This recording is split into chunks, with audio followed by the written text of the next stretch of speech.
Hello everyone, मेरा नाम मोनिका है। मैं आइल्स 9 हिंदी से हूँ। यहाँ पे हम हिंदी में एक्सप्लेन करेंगे सब कुछ कि कैसे आइल्स राइटिंग टास्क 1 जो टेबल जो आता है एग्ज़ाम में उसको कैसे सॉल्व करना है। ये आप देख रहे होंगे, ये मैंने ऐसे लिखा है पूरा। हम डिस्कस करेंगे कैसे कैसे हम इसको डिस्क्राइब कर सकते हैं। बट बिफोर डैट आपको क्या ज़रूरत है, जब आपको क्वेश्चन स्टेटमेंट ऐसा टेबल मिलता है तो क्या करना होता है? सबसे पहले इसका एनालाइज करना होता है। मतलब कि अगर आप मुझसे पूछो तो definitely we have to plan writing task 1। इसकी जो डिटेलिंग है वो सब हमें थोड़ा प्लान करके चलना होगा, तभी हम इसको लिख पाएंगे। अगर आप लिख नहीं पाओगे, प्लानिंग नहीं करोगे तो लिख नहीं पाओगे। जैसे हम राइटिंग टास्क 2 के लिए पॉइंट्स जो हम पहले से ब्रेनस्टॉर्म करते हैं, यही सेम मेथड इसमें करना है। तो सबसे पहले ये बता दूं कि ये जो क्वेश्चन था आइल्स एग्ज़ाम जो 16 मार्च 2024 को जो हुआ था, उसमें ये टास्क 1 सभी कंट्रीज़ में यही आया था और ये रिपीट होता रहता है। तो अब प्रैक्टिस कर लो, इससे मिलता जुलता कोई भी टेबल आ सकता है आने वाले मंथ्स में, ठीक है। तो मुझे ये, अब सपोज़ आई एम स्टूडेंट, तो मुझे ये मिल गया है टास्क 1 जो है टेबल।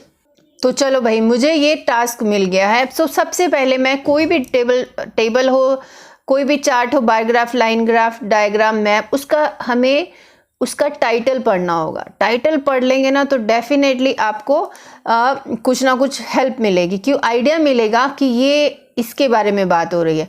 एंड हाँ साथियों एंड फ्रेंड्स जो भी हैं, आप लोग स्टूडेंट्स हैं मेरे, तो प्लीज़ आप सब्सक्राइब एंड लाइक कर दीजिए। 1000 मेरे अभी तक नहीं हो पाए हैं, काफ़ी मंथ से मैं ट्राई कर रही हूँ। प्लीज़ लाइक कर दीजिए, सब्सक्राइब कर दीजिए, थैंक यू सो मच। तो मुझे ये मिल गया, मैंने टाइटल पढ़ा कि स्कूल की टीचर्स की सैलरीज की बात हो रही है और 1 ही ईयर है। अब यहाँ कंट्री लिखा है फर्स्ट उसमें, तो कंट्रीज़ के 5 कंट्रीज़ के नाम है। स्टार्टिंग में उनकी सैलरीज ये होती है, सैलरी पर ईयर ये US डॉलर्स दिया है, ठीक है।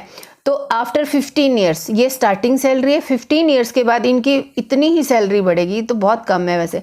मैक्सिमम जो है उनकी, देखो मैक्सिमम बेचारे इतने साल करके भी मैक्सिमम इनकी इतनी ही पहुंच पाती है, तो मैक्सिमम इतनी हो पाएगी। और years taken to reach top salary, देखो तो ये ईयर्स के नाम है। ये मैंने अभी इंग्लिश में भी एक्सप्लेन किया था, आइल्स 9 पे आप जा सकते हो कि English explanation if you want. तो हमें अब ये मिल गया, हमने कैटेगरीज देख ली, कंट्रीज देख ली। अब क्या करना है, अब इसको हमने कैसे एक्सप्लेन करना है। देखो सबसे पहले जो इंपॉर्टेंट पॉइंट होता है, देखो भाई मैक्सिमम या हाईएस्ट जो क्या चीज़ है। अब इस कैटेगरी में देखो 80,000 लग्जमबर्ग है ना, ये मेरा हाईएस्ट है।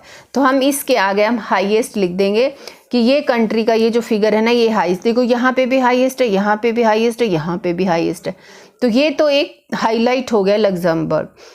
तो उसके बाद लोवेस्ट देख लेते हैं, जापान है, देखो ठीक है, ये लोवेस्ट है, जापान है। तो जापान जापान लोवेस्ट है स्टार्टिंग सैलरी में।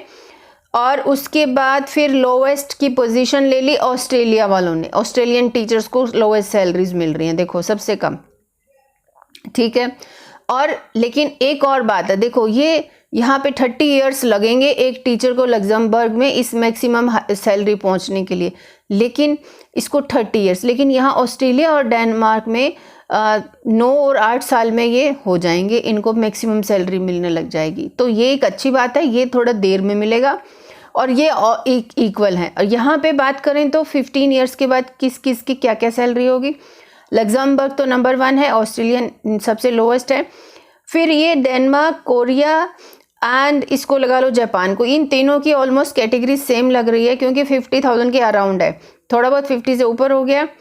तो इनफैक्ट आप 50,000 के अराउंड, तो अभी चारों ही लगा लो, इन चारों को एक साथ कर देना कॉम्बिनेशन। तो कॉम्बिनेशन ऑफ डेटा भी इंपॉर्टेंट, ऐसा नहीं है कि हर कंट्री को उठाओगे आप each and every detail information दोगे टास्क 1 में, नहीं।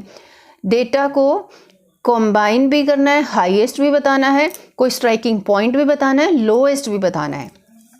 तो ये देखो, अगर आप ऐसे बनाना चाहते हो अपना चार्ट, तो हाईएस्ट ढूंढो, मतलब आपको रिमाइंड करवाने के लिए कि वहाँ क्या क्या देखना है। हाईएस्ट पॉइंट देखोगे, लोएस्ट देखोगे, कोई स्ट्राइकिंग पॉइंट होगा, जैसे ये होगा हमारे लिए स्ट्राइकिंग पॉइंट। और इक्वल, कोई इक्वल पॉइंट होगा तो इक्वल, जैसे इसमें से ऐसा कुछ नहीं है, बट ये समझ लो ये जो है यहाँ पे ये ऑलमोस्ट एक साथ ही है, मतलब 30,000 के राउंड फिगर में हम इसको लगा सकते हैं, ठीक है। तो ये हमने अब एनालाइज कर लिया टेबल को, हमने प्लानिंग कर ली। अब चलते हैं इसका इसमें कितने पैराग्राफ्स मिनिमम आपको 150 वर्ड्स लिखने चाहिए। अगर आपके 140 हो गए हैं और बहुत अच्छी इन्फॉर्मेशन आपने एनालाइज किया है और विदाउट एनी एरर तो भी चलेगा, कोई प्रॉब्लम नहीं है। बट मैं ये बोलूँगी कि 170 160 मतलब कि 17 लाइन आपको लेके चलना है, इंटू 10 वर्ड्स आपके होने चाहिए, तब ये 170 वर्ड्स होंगे।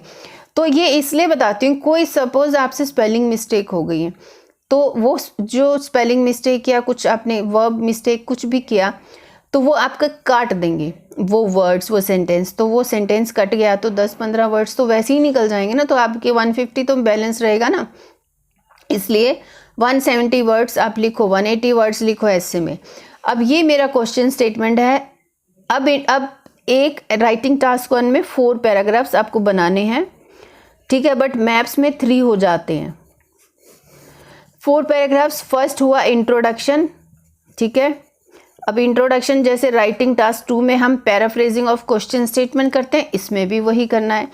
फिर बॉडी डिस्क्रिप्शन पैराग्राफ नंबर 1, फिर नंबर 2 एंड देन लास्ट में जो अपना कंक्लूजन जो एसे में होता है, ये कंक्लूजन ओवरऑल जो पैराग्राफ है ये हम इंट्रोडक्शन के बाद ही डालेंगे, ठीक है। मतलब फर्स्ट पैराग्राफ ये, फिर second overall paragraph, third body description 1 and 2, ये मतलब 4 पैराग्राफ ऐसे। लेकिन कुछ बच्चे ओवरऑल पैराग्राफ को लास्ट में लिखते हैं, उसमें भी कोई इशू नहीं है। अब इसको देखते हैं कैसे पैराफ्रेजिंग करना है। अब ये क्वेश्चन स्टेटमेंट है, इसको कैसे पैराफ्रेजिंग किया। अब ये जो नीचे ऑरेंज लाइन जो लगाई है ये रेडीमेड लाइन्स हैं। आप कोई भी राइटिंग टास्क 1 हो आप ये लगाओ, बीच में जैसे यहाँ टेबल है, अगर बार ग्राफ है तो बार ग्राफ लिख दो, द गिवन बार चार्ट लिख दो, विच कंपेयर्स जो कंपेयर्स करता है, या आप विच इलिस्ट्रेट्स डिपिक्ट्स कुछ भी लिख सकते हो वर्ब आपकी। द गिवन टेबल चार्ट हमने लिखा, उसने लिखा the table gives information. The given table chart which compares the annual salaries, देखो salaries of secondary high school teachers है ना 5 कंट्रीज में, हमने क्या लिखा, which compares the annual salaries according to the number of serving years in 5 different nations। 5 different countries की जगह मैंने nations लिखा, फिर उन countries के नाम लिख दिए टेबल से लेके, और in the year 2009। और last line, the statistical data is calibrated भी लिख सकते हो, प्रेजेंटेड भी लिख सकते हो इन US डॉलर। तो ये मैंने आपको दिखाया था ना, ये लिखी, ये US डॉलर है। तो ये हमारा हुआ इंट्रोडक्शन। ये देखो इंट्रोडक्शन हुआ। अब इसके बाद ओवरऑल पैराग्राफ लिखते हैं। ओवरऑल पैराग्राफ का क्या मतलब होता है कि ओवरऑल आपने क्या कंक्लूजन दिया है इसका, इस टेबल को पढ़ने के बाद ऊपर से आपको क्या दिख रहा है इसमें, कि हमें दिख रहा है लग्जमबर्ग सबसे नंबर 1 पे है, जापान एंड कोरिया ये थोड़े नीचे हैं, मतलब ये लास्ट में तो ये नीचे चले गए, ये फिर भी चलो इनकी ठीक हो गई सैलरी, तो हम ये चीज़ बताएंगे अभी। बट ओवरऑल में आपको फिगर्स नहीं लिखनी होती है, फिगर्स आप लिखेंगे इसमें। ओवरऑल ये फिर रेडीमेड लाइन्स हैं, please use it for overall.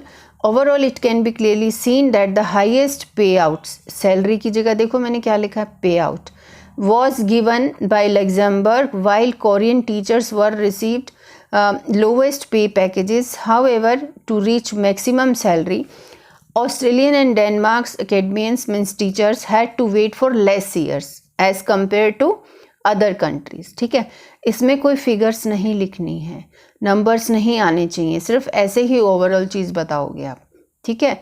अब जैसे मैंने कोरियन टीचर्स लिखा, ये भी वोकेबलरी में काउंट होगी, क्योंकि अब बार बार लिखोगे school teachers of Korea, school teachers in Korea, ऐसे लिखोगे तो रिपीटेशन होगा, तो हम ऐसे भी लिख सकते हैं। अब बॉडी पैराग्राफ 1 एंड 2, अब मेरा ये टेबल है, इसको कैसे डिस्क्राइब करना है, इसको भाई डिस्क्राइब ऐसे ही करना है, या तो कंट्री वाइज डिस्क्राइब कर दो कि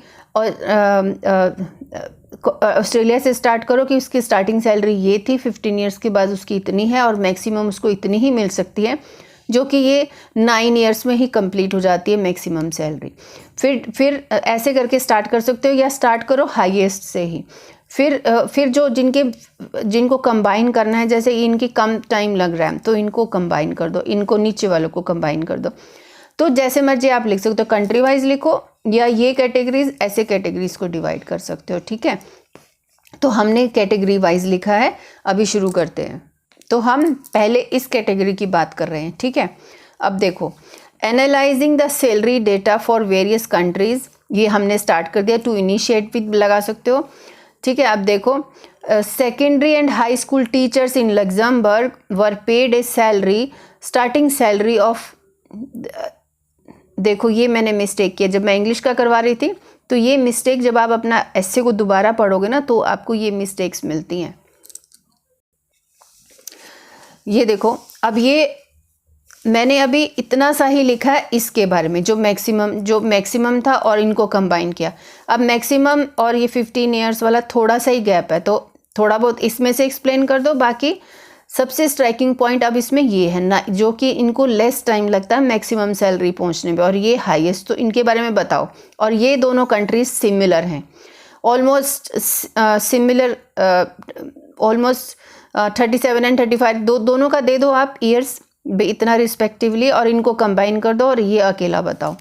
तो देखो मैंने कैसे लिखा है इसको, देखो इसको लिखा है also worth noting that it only took teachers in Australia and Denmark less than 10 years to receive their maximum salaries 48 and 54,000 respectively। देखो डेनमार्क एंड ऑस्ट्रेलियन, ये दोनों ये देखो दोनों कंट्रीज़, और इनको 48 और 58,000। अब इन दोनों कैटेगरी को मैंने कंबाइन किया है, देखो 48 एंड 54,000, एंड ये ऑलमोस्ट लेस देन 10 ईयर्स।